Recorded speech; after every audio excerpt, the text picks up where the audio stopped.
Bien, merci. Bonjour à tous. Comme vous le soulignez, l'article 72 de la Constitution dispose que le préfet a la charge des intérêts nationaux, du contrôle administratif et du respect des lois dans les collectivités territoriales de la République.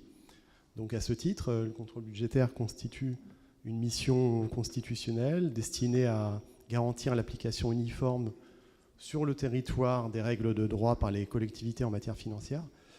Il constitue également un facteur d'équilibre de la décentralisation respectueux du principe de la libre administration des collectivités, mais également de l'unité de l'État. Et hormis la vérification de la légalité des actes, le contrôle budgétaire contribue également à prévenir les risques de dérives financières susceptibles de résulter d'une insincérité budgétaire ou du non-respect de la règle d'équilibre. Je reviendrai brièvement sur les articles du Code qui répondent à ce contrôle. Donc article L1612.1, L1612.20 du CGCT, qui portent sur 4 points principaux. La date d'adoption et de transmission du budget primitif, qui doit s'opérer avant le 15 avril. Donc, c'était donc hier la date limite pour adopter un budget primitif au titre de 2019. Le deuxième point, et le cas de saisine de la Chambre, c'est l'équilibre réel du budget, qui s'évalue par un équilibre distinct des deux sections, fonctionnement, investissement du budget, une évaluation sincère des dépenses et des recettes, et la couverture du capital de la dette par des ressources propres. Le troisième cas de saisine de la Chambre est donc la date d'arrêté des comptes et la recherche d'un déficit éventuel au titre de l'exercice écoulé. Et enfin, le quatrième cas de saisine est l'inscription et, le cas échéant, le mandatement d'office des dépenses obligatoires qui sont donc qui sont constituées de dettes exigibles et de dépenses prévues par la loi, les dettes exigibles devant être certaines, liquides et incontestées.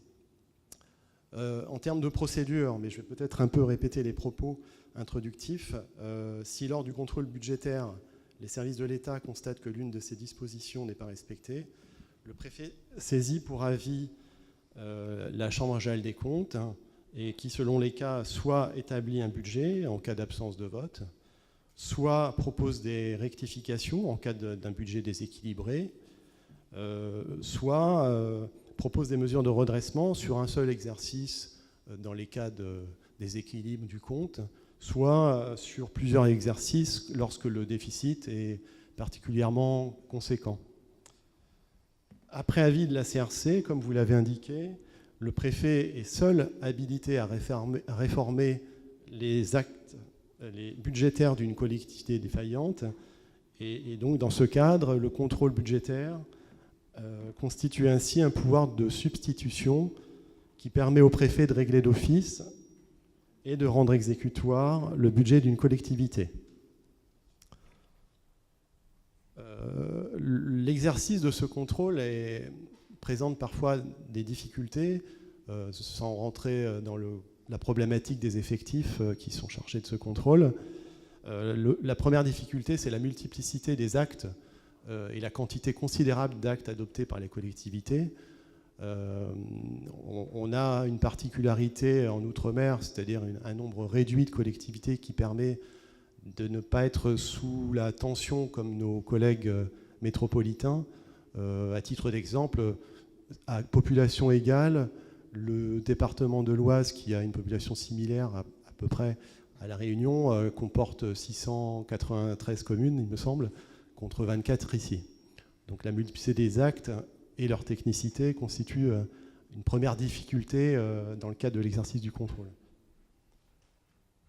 La seconde difficulté réside aussi dans le délai de contrôle qui, en matière budgétaire, est limité à un mois, contrairement aux autres actes dans le contrôle de légalité, fonction publique territoriale, marché public, qui, elle, s'établit à 2 mois. Donc là aussi, c'est un obstacle puisque, par définition, il y a parfois des embouteillages en matière d'élaboration de budget, de vote et de réception au contrôle. Et donc, un mois est un délai relativement court pour analyser et contrôler.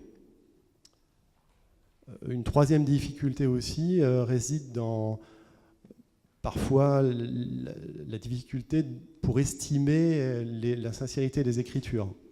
Est-ce que les dépenses ne sont pas sous-estimées? Est-ce que les recettes ne sont pas un peu surestimées en prévisionnel? On s'aperçoit parfois en exécution que le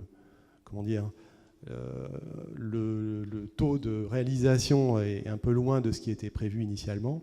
Et donc là aussi, dans ce cadre-là, on peut parfois être un peu en difficulté pour évaluer la sincérité des écritures.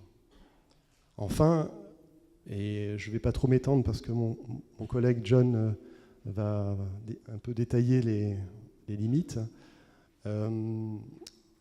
Parfois aussi, mais très rarement, heureusement, on rencontre des difficultés dans le cadre du suivi des recommandations par la Chambre, puisque